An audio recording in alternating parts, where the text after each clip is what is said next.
What's up guys? Welcome to my channel! Tara, samahan niyo po ako sa aking weight loss journey. So guys, this is a compilation video of my weight loss journey from Monday and up until this Saturday. So kung makikita nyo po dyan, isang titimbang po ako ng aking kakainin. At ito ay fried rice and pinakbet. Ito po ay nung Monday. Then after that, punta naman ako sa aking Minute Diary. So dito naman ilalagit ko yung mga may intake kong pagkain for the day. So after ko naman kumain, magpe-prepare naman ako ng aking sarili. At maglalagay ako ng sunscreen. Syempre kailangan natin yan, Zai, para di naman tayo masunog, 'di ba? Pagpasensyahan nyo na po yung itsura ko dyan dahil itsura ng puyat yan dahil panggabi po yung work ko. And then dami-dami kong ginagawa sa araw-araw. And then ito na, naglalakad na ako niyan at ang aking goal dyan ay 5k steps a day. Pero ginagawa ko is nilalagpasan ko yung 5k challenge namin. At kung babalikan nga natin nung last January 27 before mag-start yung aming challenge ay nasa 66 kilogram ako. And then nung nagkaroon na kami ng 5k challenge this week at nag-weigh-in kami, ako ay nasa 63 kilogram na. Nga pala, itong pagdadiet na ginagawa ko ay dahil nagkaroon ng 90 days challenge sa work. So natipuan ko sumali. And my goal is not only to win this challenge but also to achieve my goal na pumayat na and no more sana all na tayo for this year. Kaya naman, manalo man o hindi, that's fine. Ang mahalaga sa akin ay pumayat.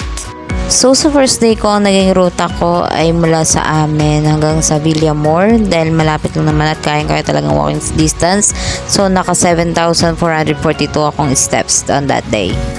And then here, nasa second day na tayo at ang naging route ko dyan ay mula sa amin papuntang Baclaran dahil plan kong pumunta din talaga ng Baclaran simbahan para makapag-pray na din. And also, after nun, mula Baclaran ulit, pabalik papuntang Malibay hanggang sa amin. And then here, naka 7,932 steps tayo.